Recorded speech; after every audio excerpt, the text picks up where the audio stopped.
You guys ever made a cup of tea in a bucket? I've done many things in a bucket, Will, but never a cup of tea. Oh, no. I've been to many festivals, shall we say. Is that what they have for drinks down in Somerset?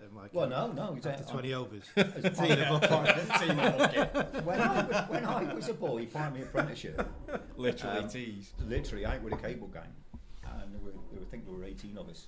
Have you got that mascara? Of course, it was one of my first weeks in work, and the old boy looked, boy, because he didn't call you your name, boy, put the kettle on. So it goes in the back of the van. I'm searching. Mr. Coles, where's the kettle? How many of us is there? Well, there's 18. What bloody use is a kettle? Use the bucket. So of course you use the bucket. And is there a spit? Oh, I can't find the tea. That was it. I couldn't find the. He said, in the sack. I went, all right. And what do I put in? He said, 18. I said, 18 what? He said, handfuls. So I put 18 handfuls of tea in the bucket. Then poured the water in and then boiled it with the tea in the bucket. Tell me it wasn't a plastic bucket. Oh no. It were galvanised iron, and they came in and they dipped their cup in, right? And so it got to lunchtime. Boy, put the kettle on. So of course I got to the back and went, what are you doing? I said, we're gonna empty the bucket. No, that's bloody good tea. 5 more handfuls. So I put in 5 more handfuls of tea, stirred it round while it's boiling, and the boys come in, dip their cup in, have their cup of tea. In the afternoon, when I wanted, of course, no hedges, so I want a piddle, and I said, that's what the bucket was really for. Yeah, that's exactly what you did. Because I said, it flavour. You're having a laugh, aren't you? He went, no. And I said, what, in the bucket? He said, in the bucket. And I said, what? We're going to drink tea out of it tomorrow. He said, well, you boil the water, don't you? Okay, fair enough. So, Tofty, you've been at Earlestown for 5 years now, isn't it? 5 or 6 years? Yeah. Can you give us a bit of insight as to how you came to join the club? I believe you was an All-Stars parent. I was. Myself and my wife, Katie, we moved over to the development over across the way on 2018. And I was forever walking... Yes! All right, hold on. Not even burning.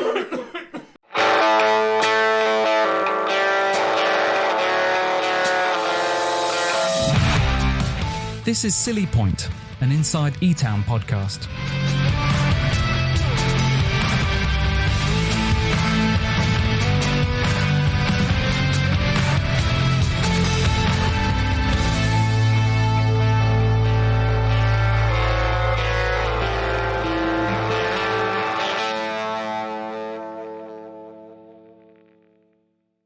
Right, welcome to the latest episode of Silly Point.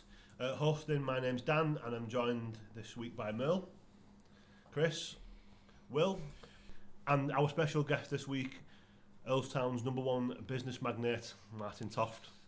So, Tofty, we've learnt a bit about you from your player profile. Can you give us a reminder of how it was that you came to join Earlestown? Yeah, so we moved into the development across the road 2018. I was always walking the dog past the cricket club. Obviously I saw the banner for the All-Stars, so I sent Carl a message through Facebook, and Alex came and joined 2019 when he was just a little bit smaller than what he is now. And yes, off the back of that, he did the full probably 3 months of All-Stars, and then I joined the main group probably 2020. I did the indoor nets just before COVID hit, and then so I joined on that, and then when we had COVID, I was helping out at the grounds where we could, social distancing and all that. I remember tidying up that wall at the back there while Carl was trying to get his lines right on the on the mower and on the square and stuff. But strange times, but very enjoyable. And then obviously ever since then I've played Saturday games, I've played LMS games where I can. Obviously with my wife Katie and 6 kids, it's a busy home life, and try and play where I can, when I'm not being dad's taxi or working or anything like that. But this season's been good. I probably played the most amount of cricket I've ever played this season. well, compared to last year, I only played 3 times, due to one reason or another. But yeah, it's it's a great club to be a part of. It's done a lot for myself. It's done a lot for, especially for Alex as well, coming up. And yeah, good family feel to the club. And I'm one of those people. I'll help out where I can. I'd like to help out more, but obviously, other commitments prevent me from doing so. So yeah. And obviously, Martyn, you've put back into the club that you value so much. Yeah. So I'm sure our good viewers can tell that there's tag mugs. Yes. Not that hot. Tag pens. Yes. Tag hoodies. Yes. Do you want to tell us a bit about tag? Well, let's get the obvious product placement elephants out of the room. Yeah, I've run tag now. Tag's been set up for about 2 years, and prior to that, I was under my previous company, MWT Property. Set tag up with a previous business partner who's unfortunately left. We're still great mates and stuff, but I've continued the tag brand on. We're a property management company first and foremost. Well, I say we do everything in property apart from sell property. And we've got about 150 rental units on our books at the minute. The vast majority are, I'll say it quietly because a lot of people don't like it, HMO rooms, but I like to call them house share rooms, and they're all full of working professionals. It's not full of illegal immigrants like the mainstream media leads you to believe. They're all managed really well. We've got a good team of trades around us. And I've kind of pimped the team of trades out to the cricket guys as well, because our plumber came in and fixed the great leak of 2024 when all this was flooded. What we're sat on today, and plumbers, electricians have done various bits and pieces for the cricket lads as well. Stu Pryor, one of our players as well, he decorated a room for me last Sunday. He did a cracking job as well. So again, it's all part of the Earlestown family. I'll help out where I can, and if I can get some of the lads a few jobs and stuff, then great. But yeah, we've got an office on Cross Lane just down the road now. We've been in there for about a year, but I've been running the company, Tag, and previous MWT prior to that since 2020, and I've been a landlord as well since 2026. So we know how to run property, we know how to do a good job, and we just get a bit of a bad rap in the mainstream media, some of which is uncalled for really. But I could get on my soapbox and talk about that all day. But it's unfortunate that sometimes we are tarred with that brush. But yeah, that's what we do. There's only myself and Katie in the business at the minute. We're looking to grow, but we want to grow on our terms as well. So yeah, that's in a nutshell. That's what Tag is, and I hope you enjoy your brews and writing your notes down with the pen. Can I just ask what Tag stands for? I'm assuming it's Toft and... Yeah. So I set it up with a guy called Tony Gilbody. So and I could have transferred everything over when Tony left back to MWT, but it was just going to be an administrational nightmare. So I just thought, my beard's already grey enough, so I just... So it's now official, the G stands for Toft and Gremmers. No chance. So I don't want you to get on your soapbox, Tofty, but is it just to kind of clear that bit up, because we like the honesty on this podcast, people's wrong opinions of HMOs and things like that, is that more down to the people who are running it, as in you do it properly, you do everything properly, you vet everything, and the bad rep comes from people who are just there to get people in as fast as they can, and they're not bothered about anything else? Yeah. Well, there's two things really. I mean, you only ever hear about the bad things that happens to HMOs. You never hear about the good things. Like this social media, and like social media will just get on like, there's another house being converted into a HMO, blah blah blah, and then everyone will go on the soapboxes, etc. And then there's a lot of people out there that don't know how to manage the houses properly. Yeah. Whereas we've got a gas engineers that go around, and any maintenance or anything like that, it's done within a matter of hours. Same for the electrics as well. People need to know that obviously you need your gas boiler servicing every 12 months. It needs a gas safety certificate. You need your electrical certificate done every 5 years. You need your EPC to be E or higher. It's soon to be C or higher, making sure you've got all the right insulation, you've got the right fire doors in place, that kind of stuff. And there are strict licenses as well. If you want to operate a HMO for 5 people or more, you need a license from the council. They need to come round and make sure that your property is compliant to their amenity standards.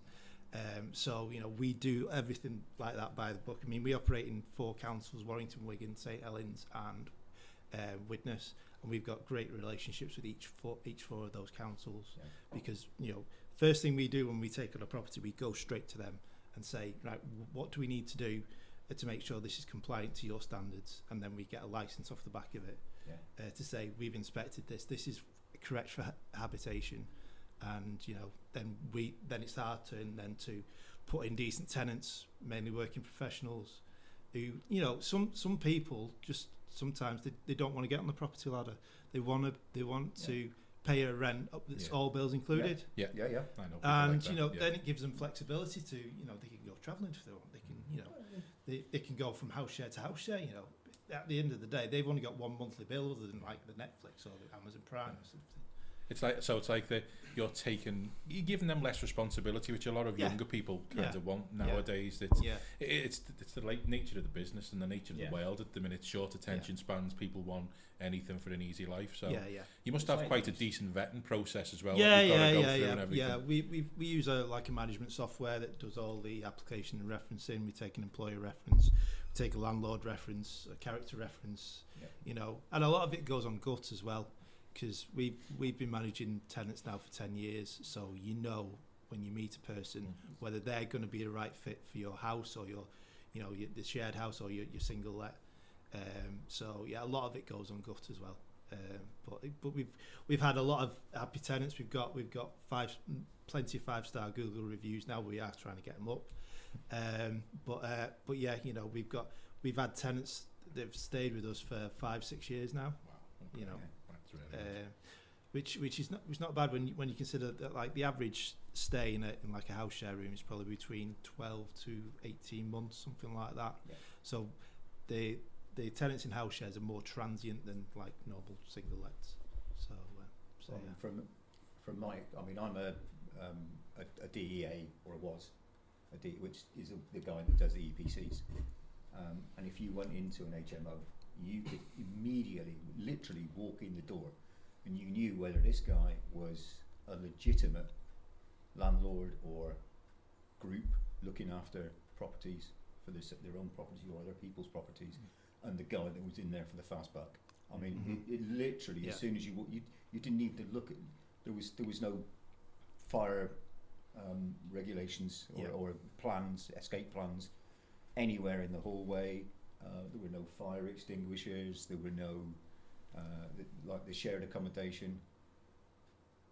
Was a lot of that could be the tenants, but it was not good and never was good. No. Whereas if you walk into a proper place, you look at it and you can sit there and say, yeah, this is a proper organisation. And from what I see of your properties on the group, they all tick those boxes. I mean, I would have no qualms about anything dodgy. It's one of those where I look at people and they're slagging off house shares and HMOs, and half the time I just want to reply back and say, well, I'm here to change your perception of that. Feel free to come round with me on a communal inspection tour, and I'll show you all I think we're up to 18 HMOs at the minute. I'll show you how they are.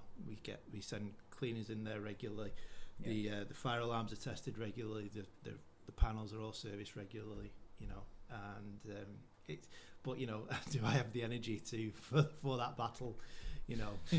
Maybe not.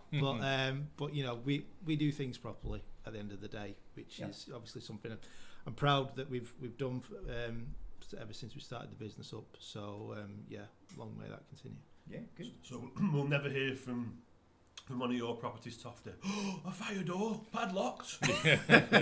We've already had some fire alarm escapades just before we recorded this podcast, but that's for the outtakes. It is. Yeah.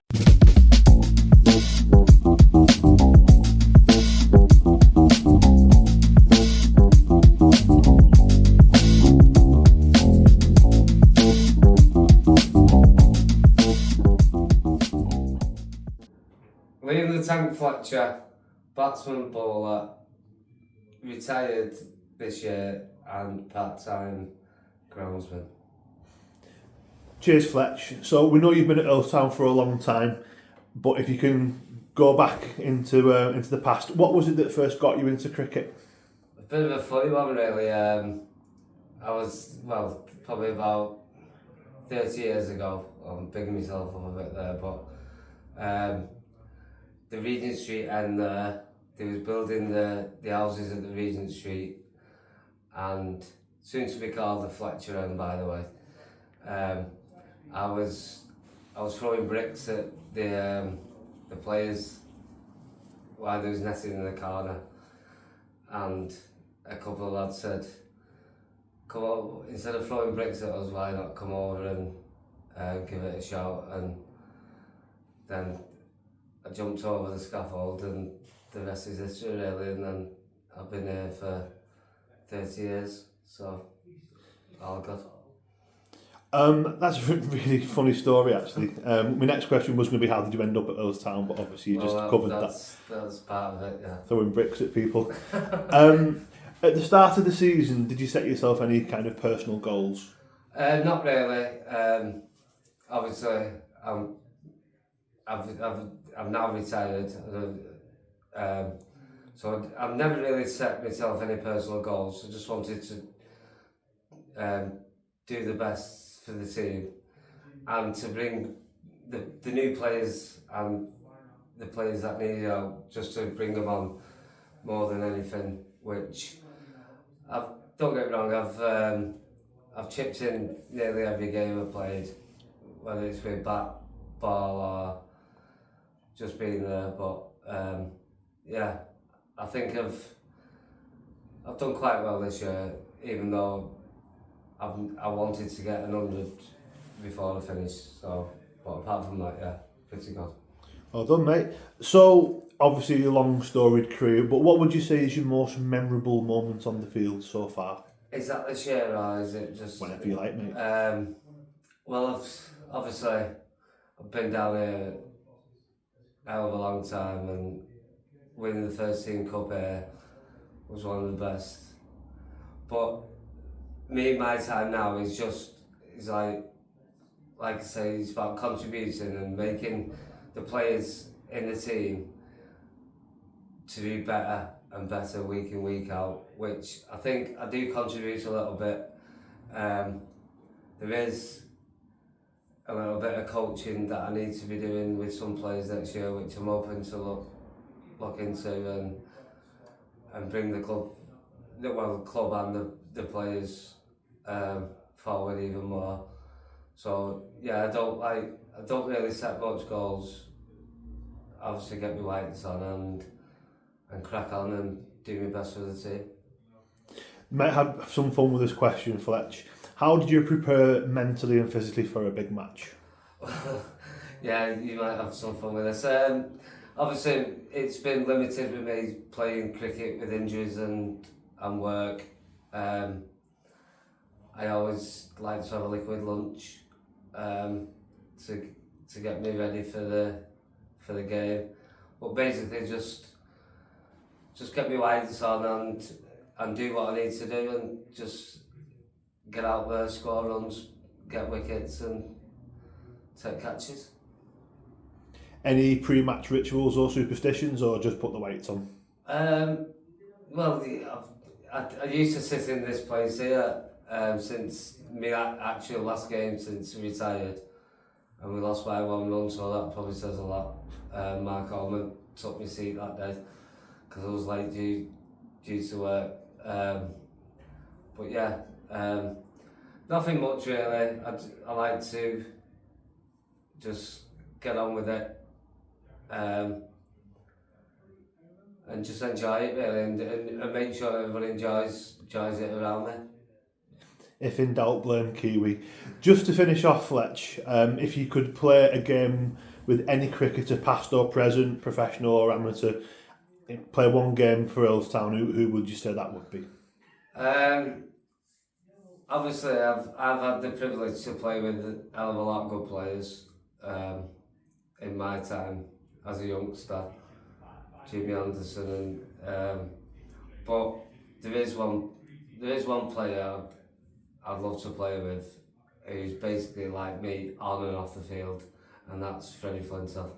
I think the way he is as a person and obviously as a cricketer, absolutely outstanding, but obviously watching his documentaries lately and the way he's brought young kids into the game and his man management with the way he treats people is absolutely fantastic, and going forward you'd just love to have someone like that in your changing room and on and off the field. I think it'd be absolutely brilliant to any club. Brilliant. Cheers, Fletch. Thanks for your time.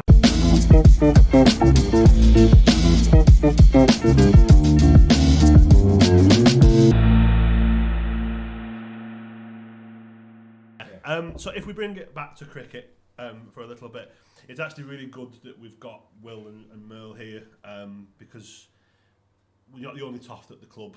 Yeah. And I think the Toft contingent is probably going to grow in the near future. Yeah.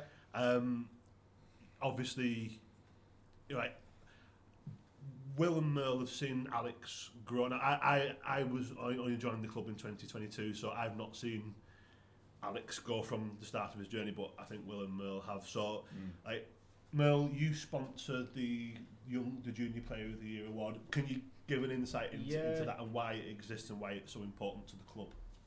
So I've been here now, going on 20 years now, and obviously I have a very close relationship with Carl and his family and stuff like that.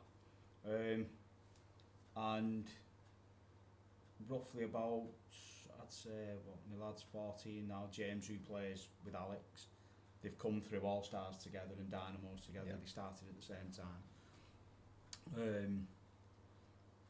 But previous to that, we lost our first son due to complications, and it was just the junior cricket came along, and it was like, how can I put something back into the club that is close to my heart, with me playing cricket for so long and having my lad here and seeing other juniors come through, and I thought, well, maybe I could do something for the junior section.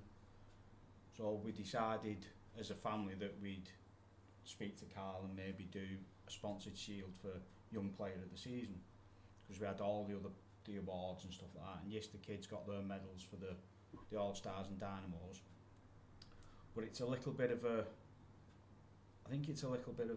target for the younger players to aim for, to make themselves available to play on a Saturday or to play Raiders or Ringers cricket, which I know Alex has. Yeah. We've seen Alex play Raiders. Our James has played a Raiders game here before he broke his arm, then played Ringers game at the end of the season, and it's good to see that bond is still there between Alex and James.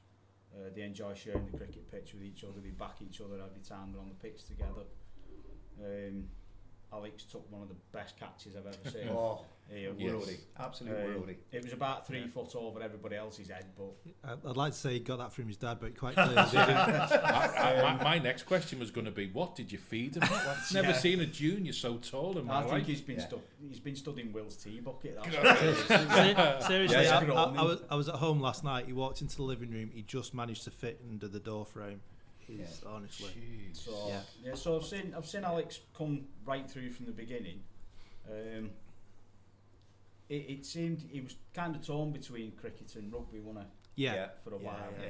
And it seems that he's made his choice now. So he's stopped going to rugby now. Well, he comes watching Warrington with me for his sins, but he's quit playing rugby. Like he used to play for a local club. So he's quit that now, and all his eggs are in the cricket basket. So he's obviously at the minute now. I'm like trying to keep him active, because there's like 3 months now since the end of the season until nets start again. But you know, every time this year especially, every time whether I was available or not, he put himself down. You know, whether I could get him there or not, he'd put himself down. And honestly, especially over the last 2 years, he absolutely loves it. He really does, and I'm trying to feed off that as well. To not that I'm saying he'll lose interest, but you know, he enjoys it so much. So just keep it going, you know, and you know, this year as well, he's done great. I was there. He took his first wicket last season at I think it was Household. It was away at Household. Yeah. I managed to get that on video you did, as well. You did. Yeah. And ever since then, he's come on leaps and bounds, and especially with his bowling as well. Obviously, he's got the height. Yeah. So natural bounce. Yeah. He probably needs to work a little bit on his run up a bit, but you know, he'll get the bounce, and you know, he's still only 14. His body line's wrong. Yeah, his feet yeah. are wrong. And Yeah. there's all sorts of things that we can bring. I remember that game last season against Yeah. Earlestown. Yeah. Well, you were captain. We was really short in that game for Yeah. bowlers. Yeah. And both Alex and my lad James came on. Yeah. They both bowled and Yeah. bowled 8 overs between them. Yeah. I think they went for 3 runs. Yeah. Something Between- ridiculously Yeah. small. It was, Yeah. it was unbelievable. Yeah. See, watching. the other thing I'd say about Alex as well is we played a game this season away at Egberth, and we were massively short on players. So we had Alex playing, and we had young Tom Swift playing as well. Oh yeah. Tom Swift opened the bowling, took a wicket. Yeah. Alex had a bowl, Yeah. didn't take a wicket, but Yeah. didn't go for many runs, and then he came into bat with me, and we were. It was a low total, but it wasn't the greatest of pitches. And you know, when I'm going into bat, there's next to no hope with anybody. Yeah. Well, you didn't need to agree so quickly. But I've seen you bat. yeah, but then me and Alex nearly won the game. Yeah, so yeah, I hit about yeah. 13 off next to nothing, hitting a few boundaries. Alex was I said, calm down and take your time. And he was like, he said to me, I feel as if I should just go LMS style. Yeah.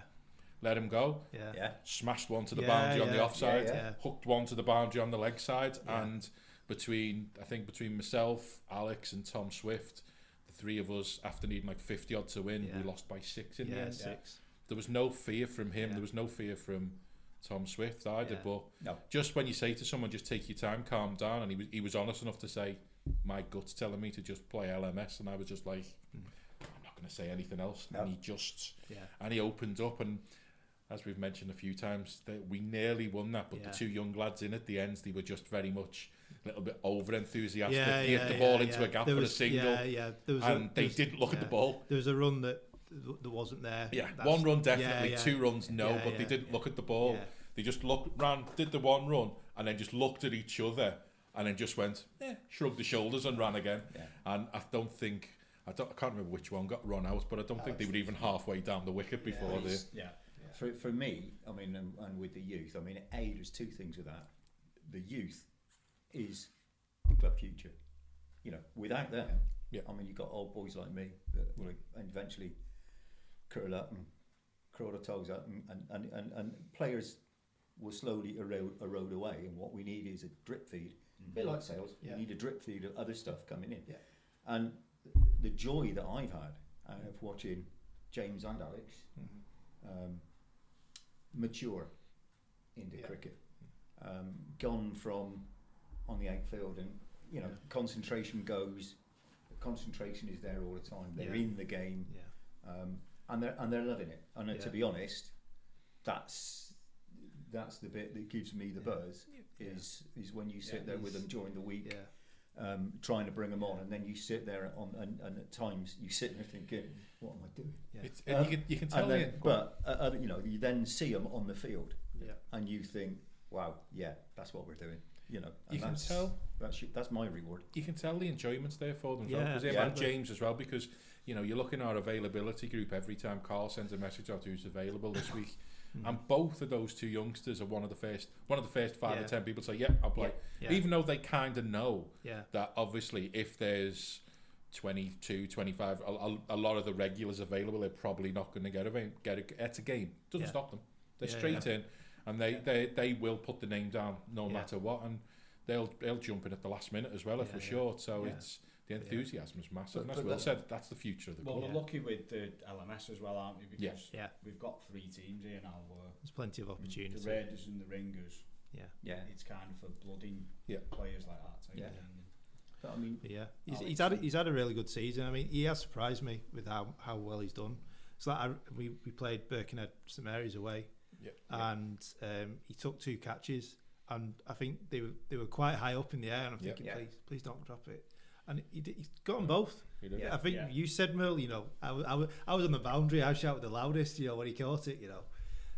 But you know, I think he's knocked about 37 in an LMS game as well. So you know, I did have to shout at him in that game though, didn't I? One of those batsmen absolutely nailed the ball off the middle of his bat, and it flew at Alex, and he went for to stop it with his foot, with his ankle, and he missed his shin by millimetres, and I was like, if you'd have stopped that, you'd be in hospital. Your season would have been done if you'd have tried to stop. Just get out of the way next time, mate. Just to bring it back towards you, Martyn. I think one of the moments that I enjoyed the most last season was to be able to say A Toft, M Toft, 1 and 2. Yeah. Do you want to give us some insight as to how that went down in your house? And how it was quite a proud moment, that, you know, going out to bat with Alex. Unfortunately, he got a golden duck, like, but you know, Jenko wasn't in the mood for the family fun. Jenkins, dear me. I know, but I think I might have got 22 that game. Can't remember. Yeah, but it was. You know, it was the first for me and Alex to go out and bat together. That was the first time we batted together, actually. So yeah, that was nice. Hopefully there'll be more to come further down the line if I get picked, because Alex is going to get picked before me. but yeah, very proud moment now. I think you kind of underselling your season a little bit there, because when you played, you actually made some really significant contributions. So can you just kind of give us, as we kind of like come to a close now, like your thoughts on the season you just had? From my point of view, like, I was stood at square leg watching you clobber the Ringers, which was our last chance to win a game, and you and Faisal really took it to them. Yeah, I nearly had a cardiac arrest after that match. So did I. I was just watching. I mean, yeah, for me it was nice, because like previous season I only played 3 times due to either not being picked or being picked and then it being raining or playing dad's taxi, or you know. But I think I must have played about 15, 16 times this year, and you know, I've always enjoyed playing cricket, and I'll always, you know, I'll always, you know, step over the boundary rope. I'll always try and give my best. But yeah, it's been good to get a few runs, taking a few catches as well. You know, I even took a catch on the boundary. Pity it was on the other side of the boundary rope, like. But you know, that was probably the best catch I've ever taken. But yeah, it's been, cricket wise, it's been a really good season for myself and for Alex. And yeah, looking forward to next season already. Good stuff, mate. And just one last quick question, maybe perhaps for other people that maybe would sponsor us. Other than you advertise the board, so the board is out there and everybody walking by is seeing that board. Yeah. Was there any other thing that, as a sponsor, you were perhaps hoping for or aiming for from the advertising? Not really. You know, I've created a business. It's business doing well. It's keeping a roof over our head. And touch wood. And 5 other people. Yeah. Well, 8 if you include the dogs. But you know, I don't want to blow my own trumpet, but I can be quite generous, and I like to give back. Yeah. So obviously, for the last 2 seasons, we've sponsored Alex. We've got a board out there now. You know, we'll be here on Friday donating to the food bank. We also sponsor, outside of cricket, we also sponsor my daughter's Starlights team as well. We also sponsor a player at Warrington Wolves. Yes, Albert Hopewarte, number 4 next season. So, you know, it's nice to get any business that comes from it is great. You know, I'm not, but, you know, first and foremost, I like to give back into, like, communities and groups that, you know, have given a lot to us. Yeah. Earlestown being one of those. So if I can help in any way, like I say, you know, sometimes I'm limited on the time, but you know, if I've been a member of the grounds team in various guises. I've helped with the ground staff. I'll help with food bank collections. We've loaded up the van with food bank stuff and taken it to the church and stuff. But you know, if I'm available, you know, I'll be down. I'll be helping. Brilliant. So just to end things, can you give us details about how to get in touch with Tag if people want to talk about a flat perhaps, or so we're based on Cross Lane in Earlestown. So we manage rental properties, house shares and single lets. We also got a great team of trades as well, so if you ever need a plumber, electrician, general builder, plasterer, painter and decorator, you know, just contact us, info@tagpm.co.uk, or give me a WhatsApp. I'm on 07740 05 4461. We're on Facebook. Give us a like on Facebook, Instagram, etc. You know, we're always posting crazy stuff on stories and stuff like that, trying to keep it relevant, because there's a lot of stuff out there that's like very airy-fairy and very doctored and filtered. So yeah. Right, well, thank you very much to the Earlestown version of Alan Sugar. We appreciate your time. Well, that role lasted long. Cheers, Tofty. Yeah, thanks, Nice Tofty. one. Nice No one. worries. I'll be back with another episode soon.